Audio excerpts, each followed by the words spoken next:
again, in this lesson we are going to be looking at solving inequalities that have multiplication or division in them. This is a continuation of our last lesson where we were solving inequalities with addition or subtraction. Multiplication or division works mostly the same, but we will find there's one special case that's going to happen in solving these types of equations. Let's try to unearth that together.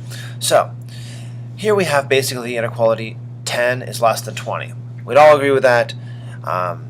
What we're going to do is we're going to perform a couple of operations to both sides, just like we would if we were solving an equation, and we're going to see what happens to the result. So if we started with 10 is less than 20, and we added 5 to both sides, we would now have that 15 is less than 25. Is that true? Yeah, of course, that is true. True statement still.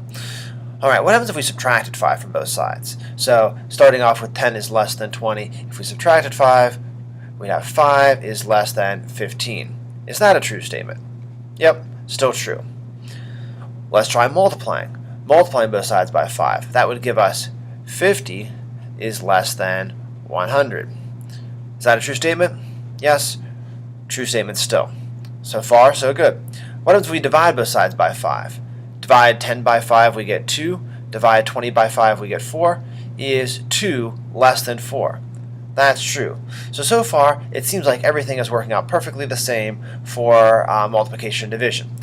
But can you think of some operation that you could perform to both sides that would no longer make this a true statement? Go ahead and pause for a second. See if you can do this little thought experiment and then come back and we'll reveal the answer. Alright, if you're back, hopefully you thought of it. If you didn't, that's okay. It's a little bit sneaky and maybe not obvious if you haven't seen this before. Alright, what we're going to try to do here is we're going to multiply, still multiplying, both sides by negative 5. 5 is random, but we're multiplying by a negative number here. Alright, what would we get over here? Negative 5 times 10 is negative 50, and we're going to bring down our less than sign, and negative 5 times 20 is negative 100.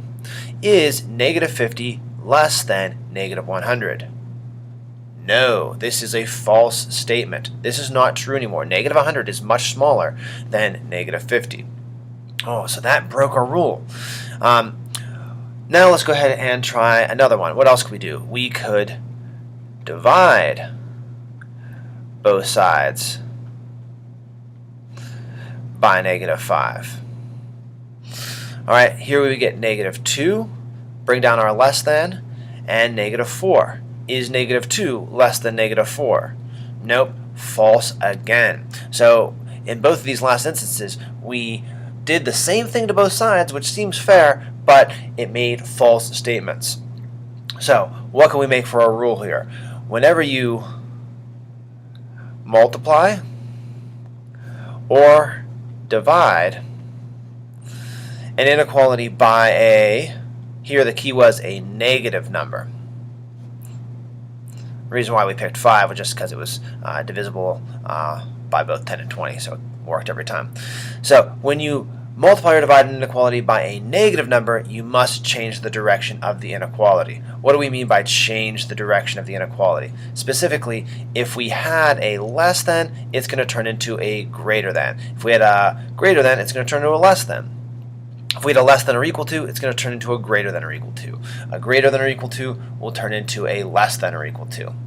Alright, so let's look at a couple of equations that inequalities that we're going to solve and see how this actually plays out. So, to get x by itself in this problem, we would need to divide by that coefficient, divide by negative 3 on both sides, and when we do that, we get x here, but we need to flip the direction of the inequality. We need to make that a less than sign. So, right now, you're just taking this at my word for it, but let's try to convince ourselves one more time that this is true. So, if we look at the solutions of this answer, x is less than negative 3, what would be some possible values that would work?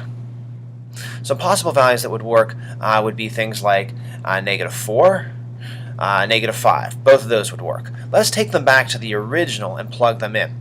So if we took negative 3 multiplied by negative 4, is that greater than 9? Well, negative 3 times negative 4 is 12. And is that greater than 9? Yeah, that definitely works.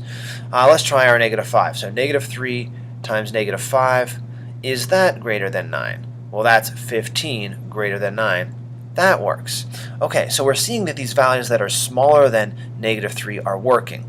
What happens if we had not switched the direction of the inequality? So I'm going to put this in red. This is not the correct answer. But had we said x is greater than negative 3? So an answer to this would be something like negative 2. Would negative 2 have worked? So we put in negative 3 times negative 2. We're trying to check and see if that's greater than 9. So negative 3 times negative 2 is 6. Is 6 greater than 9? No. So you can see we needed to change the direction of the inequality in order to make this a true statement, in order to make this, the possible values for our answer the same as the possible values for what we started with. Okay, let's do 2 more practice problems to reinforce this. All right, so we've got x divided by negative 4 is less than or equal to 5. So we've got a divided. We want to do the inverse operation, so we're going to multiply left and right sides by negative 4. Here the negative 4 and the negative 4 cancel, leaving us with x. The inequality direction is going to change because we multiplied by a negative number.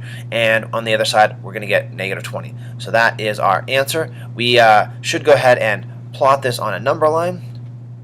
And let's go ahead and put negative 20 here and 0 here. And we are greater than or equal to, so that's a solid dot there. And we're going